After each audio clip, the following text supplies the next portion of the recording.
Assalamu alaikum. كيف حالكم? أنا سلمى, and today I'm going to talk about conjugation of verbs in the past tense. Verbs in Arabic are classified according to their tense into three classes. الفعل الماضي, verbs in the past tense. الفعل المضارع, verbs in the present tense, which also includes verbs in the future tense. الفعل الأمر, verbs in the imperative form. I have already made a video about conjugation of verbs in the present tense, so if you still haven't watched it yet, please feel free to go and check it out. I'm now going to conjugate the verb كتب in the past tense. As you can see, the conjugation with all of these pronouns are written in exactly the same way. The only difference is the tashkil, and consequently the way they are pronounced. أنا كتبت, هي كتبت, أنت كتبت, أنت كتبتِ. With أنا, the ta has ضمة on it, كتبت. With هي, the ba has فتحة, كتبت, and the ta has سكون. أنت كتبت. Both أنت and كتبت have فتحة on the ta. أنتِ كتبتِ. أنتما كتبتما. أنتم كتبتم. أنتن كتبتن. With these three pronouns, you take the last part of the pronoun and attach it to the verb. أنتما كتبتما. أنتم, we take the last part. كتبتم, attach it here. أنتن كتبتن. نحن كتبنا. You can say that we take the noon and attach it to كتب and then add an Aleph. هو كتب. هما كتبا. هما كتبتا. هم كتبوا. هن كتبنا. You'll probably need to memorize these ones, but they are still easy. With huwa, you don't need to add anything. Okay. So, in order to conjugate verb in the past, you need to add a suffix or an ending, like I have shown you earlier. And if you want to conjugate it in the present tense, you need to add a prefix, a beginning, and sometimes both a prefix and a suffix. I have made a comparison between the conjugation of كتب in the past and the present tense.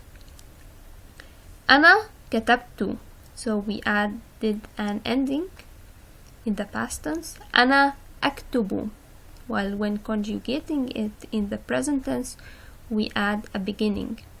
نحن كتبنا, that's in the past tense. نحن نكتب. أنتِ كتبتِ.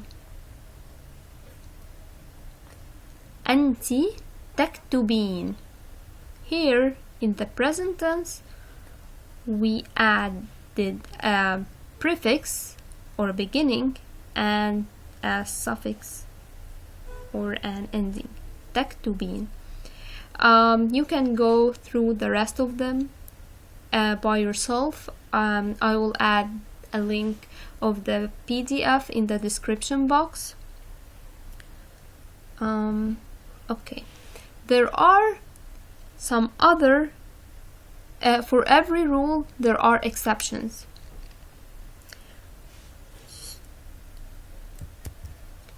One of these exceptions are verbs consisting of two letters with the second letter having shadda on it. Actually, this shadda was originally a doubled letter that was removed and replaced with shadda. Qassa. Can you feel the stress on the sad? So one sad was removed and replaced with shadda. Qassa means to tell or to cut with scissors. There are several words derived from it. For example, miqas or scissors, and qissa, a story. Actually, there is a chapter in the Quran called Al-Qasas, which mentions the story of Prophet Moses, peace be upon him. And one of the verse of this chapter, Bismillahir Rahmanir Rahim, فلما جاءه وقص عليه القصص قال لا تخف نجوت من القوم الظالمين. Here قص, to tell, القصص, story. So let's see the conjugation of this verb.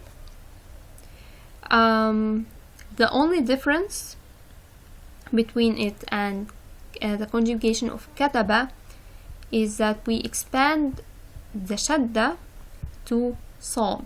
We remove the shadda and add another sad. أنا قصصت, أنت قصصت, أنت قصصتِ, أنتما قصصتما, أنتم قصصتم, أنتن قصصتن, نحن قصصنا. With third person pronouns, we keep the shadda and we don't add another sad, with the exception of conjugation with hunna. Okay. هو قص, هي قصت, هما قصا, هما قصتا, هم قصوا, هن قصصنا. We added another sad and removed the shadda. Another exception are verbs consisting of three letters with the middle one being an Aleph, and this Aleph shouldn't have Hamza on it. If I say sa'ala, for example, it is conjugated normally like kataba because the Aleph has Hamza, whereas with qala, nama, qama, I remove the Aleph when I conjugate with these pronouns. أنا قلت, أنت قلت, أنت قلتِ, أنتما قلتما, أنتم قلتم, أنتن قلتن, نحن قلنا. So as you can see here, I omitted the Aleph or removed it. While with third person pronouns like he, she, and they, I keep the Aleph. هو قال, هي قالت, هما قالا, هما قالتا, هم قالوا, with the exception of hunna where I remove the Aleph. hunna قلنا. Another exception to the rule are verbs that consist of three letters with the last letter being an Aleph and not a Hamza. For example, da'a. It means to call or to supplicate or to invite. And there are several words derived from it, like da'wa, an invitation, and du'a, supplication or prayer. Let's see how it is conjugated. أنا دعوت. أنت دعوتي. أنت دعوت. Here, the Aleph is reverted to its original form, which in da'a is waw. So how can I know its original form? It is usually either a waw or a ya. How can I know? I'm not sure if there is a specific rule. It's probably something that you learn along the way. So there are other verbs that ends with Aleph, but you revert it to ya. أنا دعوت. أنت دعوتي. أنت دعوت. أنتما دعوتما. أنتم دعوتم. أنتن دعوتن. نحن دعونا.